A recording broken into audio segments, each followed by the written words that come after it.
Ao contrário do que muitas crianças gostariam, o aprendizado da escrita requer tempo, paciência e maturidade.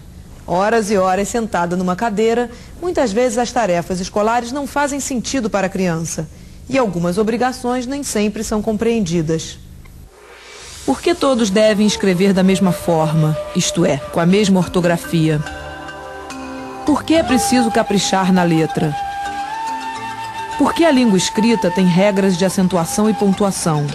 Discutir questões como essas pode enriquecer o processo de alfabetização. Levar para a sala de aula a história da língua escrita, contar para as crianças como o homem inventou o alfabeto, isso pode ajudar no aprendizado desse sistema de representação da língua falada. Como se aprendia a ler e escrever no passado? Todos os povos aprendem da mesma forma e com a mesma rapidez?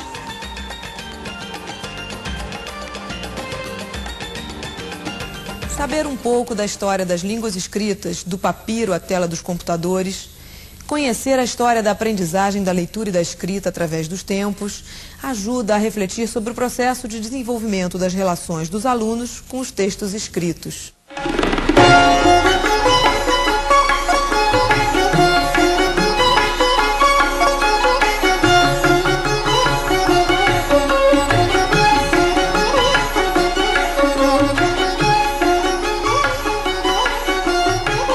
O Antigo Egito foi uma das primeiras civilizações a adotar a escrita como disciplina escolar.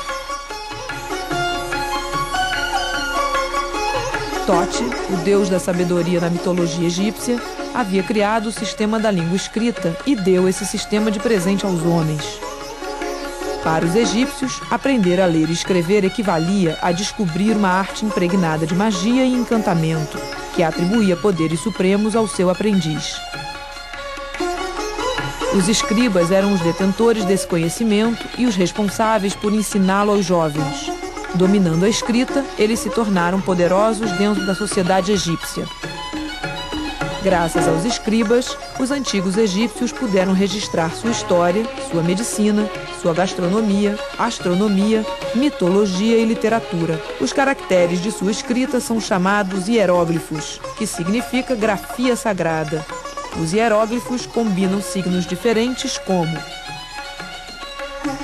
os pictogramas, que são desenhos representando objetos, seres ou ideias, misturados com outros equivalentes aos sons da fala.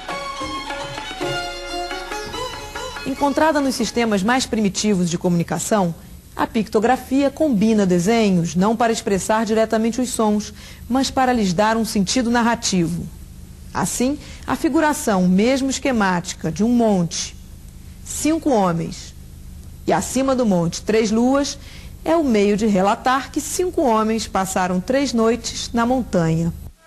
Os egípcios foram também os inventores do primeiro tipo de papel, o papiro. Feito a partir desta planta de mesmo nome, o papiro serviu para popularizar a escrita para além do meio seleto dos escribas.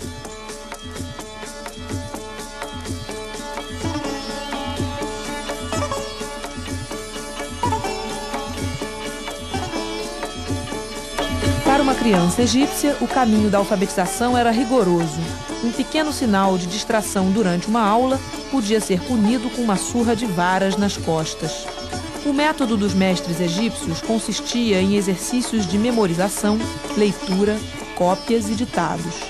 Estratégias muito comuns em sala de aula ainda hoje, mas que nem sempre dão bons resultados.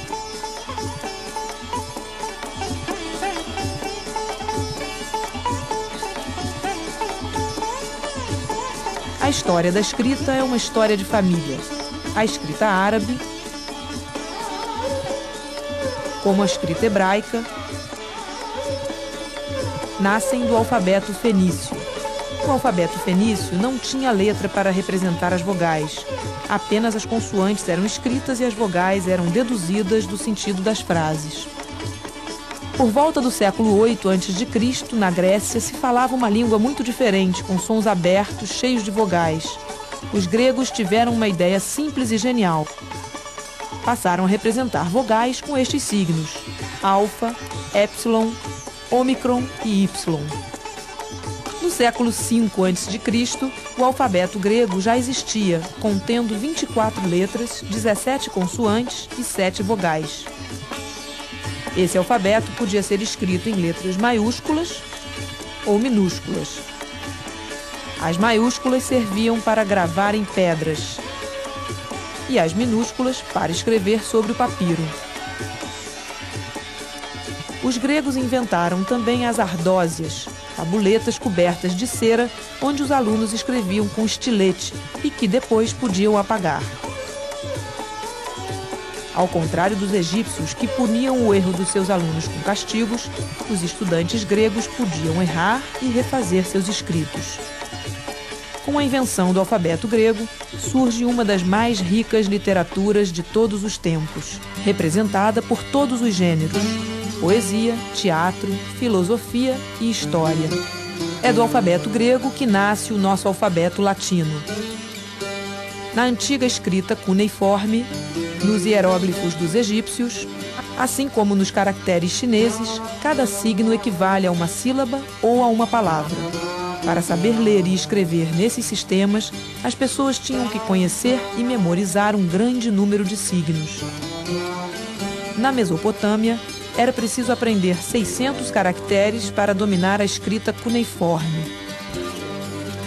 O estudante egípcio aprendia centenas de signos e o aluno chinês necessitava estudar 1000 caracteres. O alfabeto se diferencia desses sistemas, pois permite escrever tudo o que se quiser com um número muito menor de signos. Mesmo assim, as 26 letras do nosso alfabeto não traduzem todos os sons da língua. Daí as dificuldades que a aprendizagem da ortografia coloca.